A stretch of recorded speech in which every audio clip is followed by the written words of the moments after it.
contrains pas, Joseph, de prendre chez toi Marie, ton épouse. Chers amis, il nous est donné aujourd'hui de contempler la si belle figure de Saint Joseph, dont le mariage virginal avec Marie est devenu cet écrin accueillant l'Emmanuel sur cette terre. Alors Joseph ne parle pas, mais son enseignement est clair. Il nous apprend par sa vie cachée l'humilité qui est la vraie grandeur. Non la grandeur clinquante qui fait du bruit, non celle qui recherche la gloriole sous les feux des projecteurs, mais celle qui est faite de service de Dieu et du prochain, celle qui ne paraît pas forcément aux yeux des hommes, mais que Dieu connaît.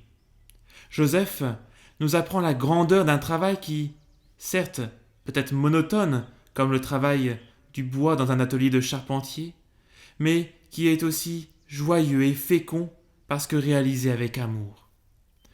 Personnellement, je trouve magnifique que Joseph, qui entretient une relation si intime avec Jésus et Marie, nous est présenté dans l'Évangile comme silencieux. Notre vie chrétienne, vie de relation à Jésus et Marie, a besoin de moments de silence. Dans les écrits de Sainte Faustine, Jésus dit à la religieuse polonaise « Tâche de vivre recueilli pour que tu entendes ma voix qui est si basse que seules les âmes recueillies peuvent l'entendre. » Silence de Joseph, mais aussi courage de Joseph. Ce courage transparaît de multiples fois dans sa vie. Vous savez, au moment où il perçoit les premiers signes de la maternité mystérieuse de Marie, au moment de répondre à sa vocation de père virginal du Sauveur, à Bethléem lorsqu'il cherche un endroit pour la venue au monde de Jésus, à Jérusalem où il entend qu'un glaive de douleur transpercera le cœur de Marie, courage de Joseph lors de la fuite en Égypte ou lors de la perte de l'enfant à Jérusalem au temple. Silence et courage sont d'ailleurs liés. C'est le prophète Isaïe qui dit ceci « Dans le silence et l'espérance sera votre force. » Silence, force et enfin douceur.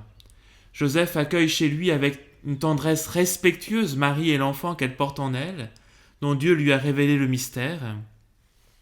Tendresse de Joseph qui prend soin de la vie et de l'éducation de Jésus avec Marie. Cette tendresse respectueuse n'est pas non plus en lien avec le silence. Le silence et respect, il permet l'écoute de l'autre et la crainte filiale, l'adoration de Dieu. Il nous éloigne du tumulte des passions véhémentes. Le silence est douceur. Il permet notre repos et nous donne de savourer la beauté, celle de Dieu, celle de la vérité, comme celle d'une belle musique, celle d'un beau livre, celle d'une belle église. Ce doux silence fait mûrir en nous la réflexion et les paroles pleines de bonté. Le silence nous aide à grandir en la présence de Dieu.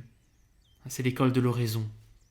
Bien, chers amis, demandons à Saint Joseph de nous enseigner, comme il a enseigné Jésus, qu'il nous apprenne l'estime de l'humilité, du silence, du courage et de la douceur, qu'il nous apprenne à vivre en relation continuelle avec Jésus et Marie. Et chers amis, par l'intercession de Saint Joseph, que la bénédiction de Dieu Père, Fils et Saint-Esprit descende sur vous tous et repose à jamais. Amen.